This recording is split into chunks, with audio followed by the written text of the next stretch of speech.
My 23 female, brother 27, called me from the police station 4 days ago, asking me to come pick him up because he got arrested for driving while drinking and didn't want our parents to know.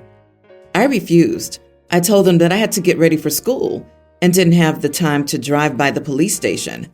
He answered that I could still take 5 minutes for my brother. I said, no, I can't, because if I take 5 minutes, I'll be late for work. He still insisted on me coming to pick him up because he didn't want to call our parents. I answered that if he didn't want to have to call our parents from the police station, then he shouldn't have been drinking and driving, and I hung up. I received a text from him around 10 a.m. saying that what I did was messed up, that he had to call our parents at 6 a.m., and they were super mad at him. But I've surprisingly also received a text from my mom telling me that although she's not happy about my brother, I still should have picked him up because family's family and more important than work. My dad told me not to feel guilty about anything and that they would have found out eventually. I still feel guilty because now my brother refuses to speak to me until I apologize.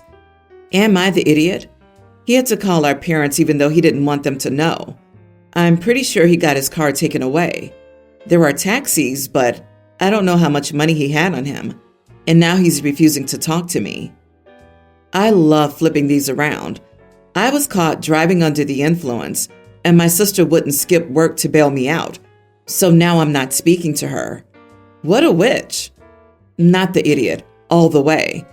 If your 27-year-old brother can't even face up to his parents and take responsibility for his actions, that's a him problem. In your parents' shoes, I'd have waited a day. My parents would be too busy selling my car to come pick me up. Hopefully at 27, his parents aren't still paying for his car. But if they are, it might explain the arrested development of a 27-year-old who drives under the influence and calls his sis to bail him out.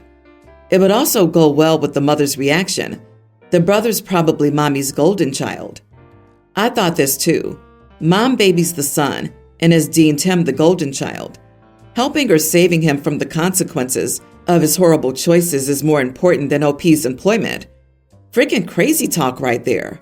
She should risk her livelihood, always, because her brother should always come first and be a priority? It's wild how some people can't even do the bare minimum. So many options nowadays to avoid driving drunk. Seriously, from the story, I would expect him to be 17, not 27. Did he have the money to drink but not for a taxi? Doesn't he have apps like Uber with electronic payment? Payment apps like Venmo? Doesn't he have a friend that could get him? Your brother did have other options, namely your parents, and if he didn't want to wake them up, he could have been resourceful and found someone else. Don't feel guilty. Keep your head up. He was an idiot to call you in the first place. OP, please inform your mother that you're not talking to your brother, not the other way around. You cannot overcome your deep disappointment over his selfish, dangerous, and criminal behavior. You hope that he's able to get help, but you don't want to be tarred with the same brush by associating with him. He's covered in shame, or should be, and you're choosing to distance yourself from the behavior that he's modeling as an older brother. Tell your mother to get over the family BS and ask how she'd feel if he had killed someone while driving. A little time in jail is too good for him. Something tells me that he's only sorry he got caught. You're supposed to apologize? Ha! And bravo to your dad for having some sense. My partner and I have been together for nearly 3 years. Lately, she's been coming to me saying, I love you. Then as soon as I say it back, she'll respond with, do you though? I answer, yes. And she just says she doesn't think I do. I ask why she thinks that, and she'll shrug and say she doesn't know. It started happening more frequently now, so she'll ask me if I love her, and when I answer yes, she'll just repeat she doesn't think I do. I've tried getting her to talk about it, if she actually feels like that or she's just joking, but she won't talk about it. I do a lot for my girlfriend, so it's starting to get me down to hear it. I tried telling her how it made me feel, but she still did it. I told her she should stop saying it because I was not going to be guilt-tripped. I said I was happy to sit and actually have a conversation, about why she was feeling like that. Still, I'm not going to repeatedly be told she doesn't think I love her without her expanding on it all. She said I was being unreasonable for snapping at her when she hadn't done anything wrong. I told her she's regularly making me feel like a bad boyfriend and refusing to say why she thinks that. So unless she'll talk about it, she needs to stop saying it. She said I was being too harsh on her, but I just said she had no consideration for how her words make me feel. Am I the idiot for telling my partner I won't be guilt-tripped? Ugh, your partner sounds very manipulative. This would drive me crazy. You are not the idiot. Kinda wonder if she's projecting. This is actually a really good point, almost as if she's trying to hide something by using these crappy mind games.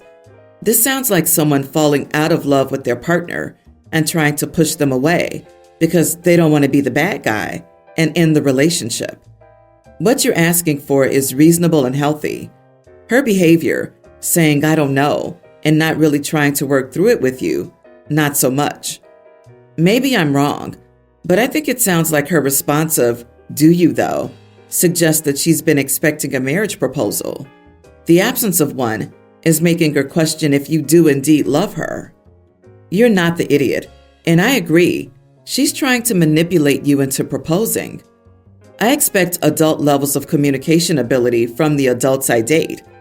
If my partner's trying to start a fight because she doesn't know how to express herself, I make it very clear that I'm not going to put up with manipulative games or conversational traps.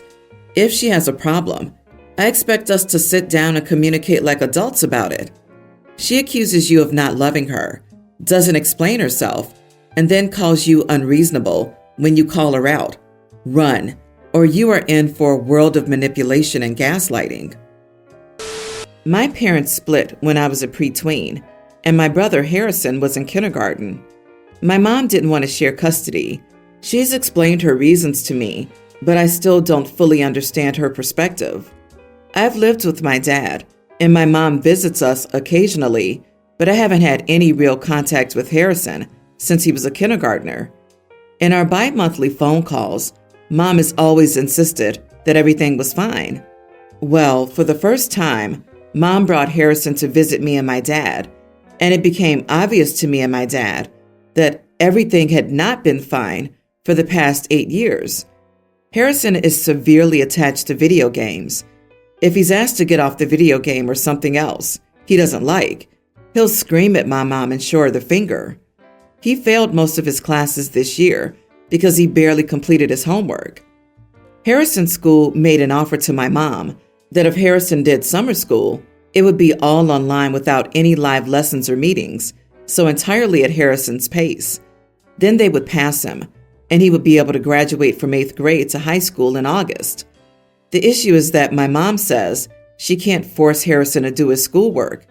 She said she also can't handle Harrison anymore because he's a big kid and is still growing. My mom said that she wants poor Harrison to live with my dad and me for the summer so that my dad can hopefully get Harrison to start listening to her. My dad told her he didn't want to. Harrison may be my brother, but I also don't want him living with us. I don't want to suddenly share my room with Harrison or be unable to have friends over anymore because Harrison will be screaming and throwing fits. Plus, my dad works full-time, and I'd likely have to hover over Harrison and fight with him over doing his schoolwork. During a phone call a few days ago, my mom begged me to try changing my dad's mind because she said I was the only one who could convince him. I told my mom that I loved her, but that Harrison was a mess that she made, and therefore, she was the one who had to deal with him. I don't want my summer ruined by being Harrison's babysitter and dealing with him throwing fits 24/7. Also, Harrison is a big kid, but he's still a young teen. She could just sell his video games and block all non-school related sites on his computer, and there's literally nothing he'd be able to do about it. LOL. I talked about this to my best friend Ty. He said he sympathizes a lot with my mom because he also has a brother like Harrison, except Ty's brother has a diagnosed mental disorder, and his issues aren't because of the way he's been parented. A friend said that removing the video games isn't as easy as I'm making it out to be, and that putting up with my brother's fits 24/7 is what my mom has done for the past 8 years, so I could at least give up one summer out of love to try and help her. Am I the idiot? Not the idiot. Your mom just wants to make her own life easier by putting the burden on you and your dad. She needs to step up, admit that she's failing Harrison, and get both of them professional help. Sending him to your dad won't help because he doesn't see either of you as an authority figure. It isn't your job to clean up your mother's mess. And even if your dad did step in and was effective, what do you think will happen when mom takes over again? Mom needs a parenting class, and both she and your brother could use help from a social worker or other professional.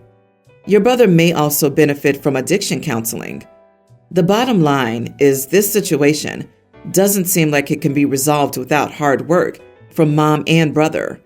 She's the parent, not you. Info: why did your dad agree to this arrangement where he doesn't see his son? You are definitely not the idiot, and everything you said here is reasonable, including what you said to your mom. However, your dad might be one right along with her because there's missing information on why he went along with this arrangement. Yeah, that is really weird.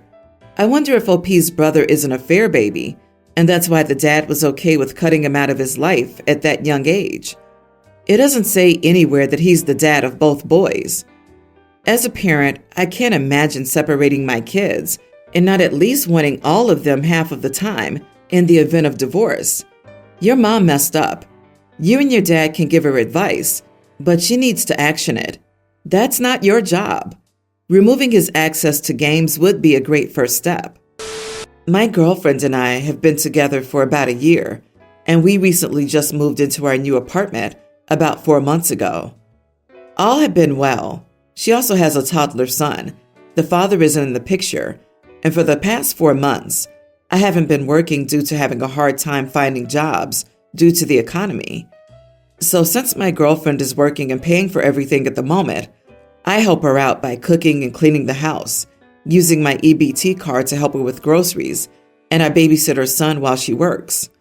Lately, this has become highly exhausting for me.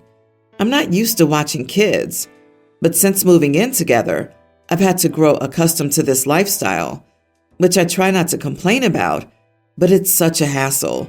I try to sleep and he makes loud noises with his toys, wakes me by playing with my face, or cries constantly. When I try to play my video games, he chews at the cords, or he has accidents in his underwear, and it is so frustrating to keep bathing him, despite my efforts to potty train him. Today when he poured his soda on my Xbox was the last straw for me. It no longer works, and I now have no source of entertainment. I suggested she put him in daycare, and I found one that would take him for $600 a month. However, my girlfriend found my suggestion to be quite disrespectful. She said that I live rent-free, and my only duty is caring for her son. However, he's become a burden to my life and to my extracurricular activities, and I think she should look into other alternatives for babysitting. Am I the idiot for refusing to be a babysitter for free? Let's stick to the facts that make you at fault. Leeching off your girlfriend, not compensating for being an adult man, and not being able to pay his own rent, utilities, or anything by decently picking up the tasks which need to be done.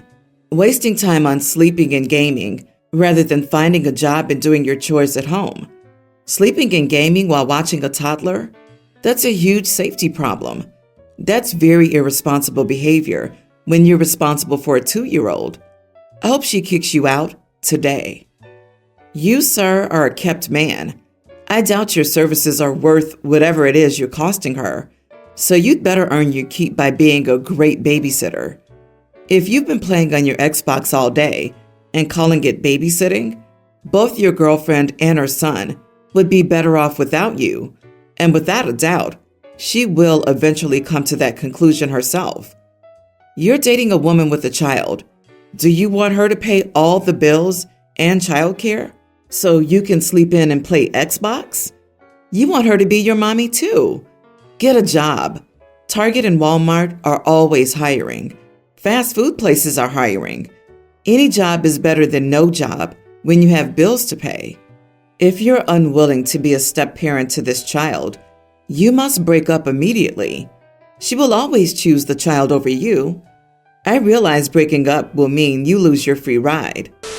I, 43 female, recently argued with my ex-husband, Vince, 39. We got divorced when our son Garrett was pre-tween years old, and he's now a teen with a boyfriend named Hunter.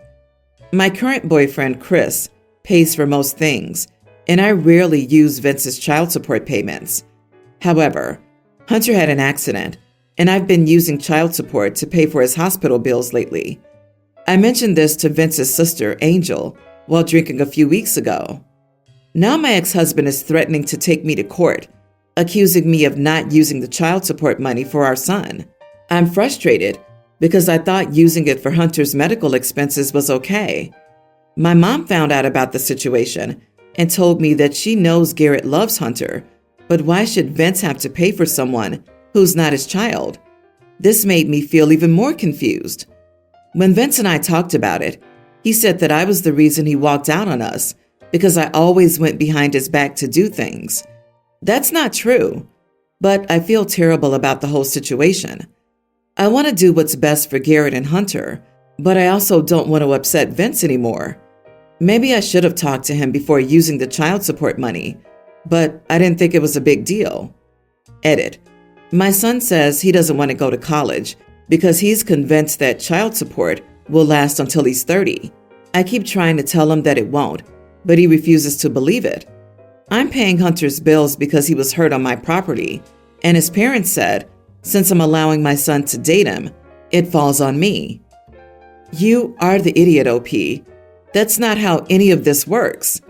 It would help if you talked to a lawyer about everything, what you're responsible for regarding Hunter, what you can and can't do with the child support payments, everything. Your ex mentioned you always went behind his back. Could that issue be less about deception and more about you being swayed by others and then impulsively acting? So it's please don't sue us payments. Now it makes sense. Child support payments are meant to support one's child, not pay for another kid's medical bills. Vince is correct. You are the idiot, and if taken to court, you could end up in legal trouble for using child support payments to help somebody else's kid. He's convinced that child support will last until he's 30. OMG, if your son is that dumb, then more than anything, you should invest and save the money so he doesn't end up in the street. Sounds like the apple doesn't fall far from the tree. He's just fine taking money from his biological dad for years. I can't imagine where he learned that from.